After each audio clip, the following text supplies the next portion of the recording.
दोस्तों हमारे साथ कुछ और भी राम सेवक जुड़ चुके हैं। आइए इन लोगों से जानते हैं कि यहाँ पर जो प्रबंधन की व्यवस्था है वो किस प्रकार देखी जा रही है। नमस्कार सर जी, क्या नाम है आपका? नमस्कार, मेरा नाम वैदिक मिश्रा है। मैं विश्व हिंदू परिषद का कार्यकर्ता हूँ। विश्व हिंदू परिषद के आप कार्यकर्ता हैं वैदिक मिश्रा जी। यहाँ पर जो राम सेवकों द्वारा जो श्रद्धालु हैं दर्शनार्थ आए हुए हैं, कैसी व्यवस्था चल रही है उनकी? व्यवस्था अति उत्तम है। जो लोग यहाँ आए हैं आप उनसे भी पूछ सकते हैं। हम लोग तो खुद ही व्यवस्था देख रहे हैं, जैसे कि व्यवस्था के तौर पर बड़ी अच्छी व्यवस्था है। रहने की उचित व्यवस्था है। आप भोजन देख ही हो रहे होंगे, हम लोग बैठे हुए हैं। इवन हम लोग भी भोजन ही करके बैठे हैं यहाँ पर। पार्किंग की बड़ी अच्छी सुविधा है। उन्हें 24 घंटे खाना मिलता रहता है। संत रामपाल जैसे संत कई यहाँ पर अपना निःशुल्क भंडारा चला रहे हैं जो 24 घंटे चल रहा है। और हमारे सिख समुदाय का भी लंगर लगा हुआ है। भाई साहब लोग व्यवस्था देख रहे हैं, ये सब चल रहा है।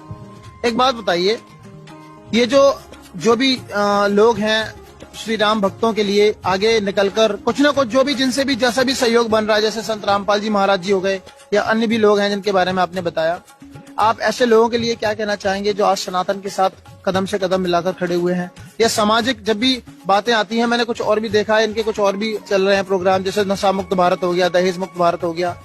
कितना ज्यादा जरूरी हो जाता है समाज में निकलकर आगे आना और लोगों को सहयोग प्रदान करना, और इससे क्या मोटिवेशन मिलता है सोसाइटी के?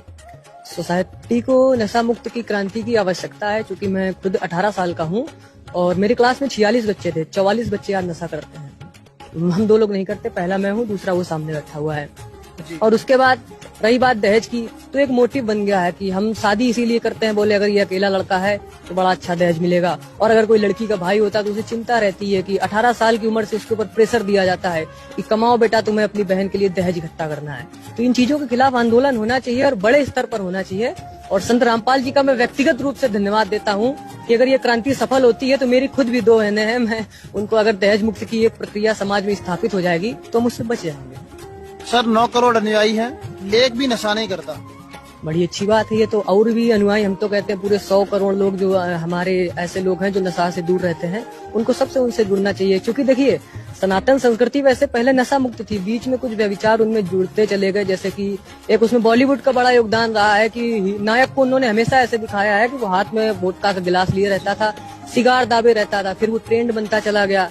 तो इन चीजों से दूर रहना चाहिए, युवाओं को खासकर बचना चाहिए। वही चीज, यही कारण था कि शायद उन्होंने बॉलीवुड से दूर रखने के लिए कहा हो। ये और भी अच्छी बात है। बॉलीवुड का जैसे एक ध्रुवीकरण कर दिया गया, बॉलीवुड को इस्लामीकरण कर दिया गया, संस्कृति से उनको हटा दिया गया, कोई कहीं भटक गया। तो ऐसे संतों की आवश्यकता है और ऐसे कई महान संत हमारी संस्कृति में पाए भी जाते हैं। तो अगर हम सभी लोग बढ़ चढ़ के उनसे जुड़ेंगे तो ये हमारे अपने व्यक्तिगत रूप से हम लोगों के लिए ही अच्छा है। और बाकी कुरीतियां तो हर जगह होती हैं, हर संस्कृति में होती हैं। जितनी जल्दी हम उन कुरीतियों को पहचान कर दूर करेंगे, हमारे लिए ही अच्छा रहता है वो। बहुत बहुत धन्यवाद, आपने हमें अपने जो अनमोल विचार बताए इसके लिए आपका बहुत बहुत शुक्रिया। आपका भी बहुत बहुत धन्यवाद। आप ये कवरेज करके जो लोगों को दिखा रहे हैं, क्योंकि यहाँ पर ऐसे पत्रकार मैंने आपके जैसे अभी और तो देखे नहीं जो इन चीजों को प्रमोट कर रहे हैं। ये आवश्यकता है। देखिए भाई साहब, हम तो यहाँ हैं, आप यहाँ हैं, आपको पता है कि हमने ये देखा, हमारे यहाँ ये सुविधा है। जो हमारे 100 करोड़ लोग और हैं, उनको कैसे पता चलेगा कि संत रामपाल जी ने या किसी अन्य व्यक्ति ने यहाँ पर ये व्यवस्था की, भारत सरकार ने, उत्तर प्रदेश सरकार ने ये व्यवस्था की। तो उनको आप ही दिखाएंगे। आप लोकतंत्र के चौथे स्तंभ है। मैं आपको भी बहुत बहुत शुभकामनाएं देता हूँ और आपका भी बहुत बहुत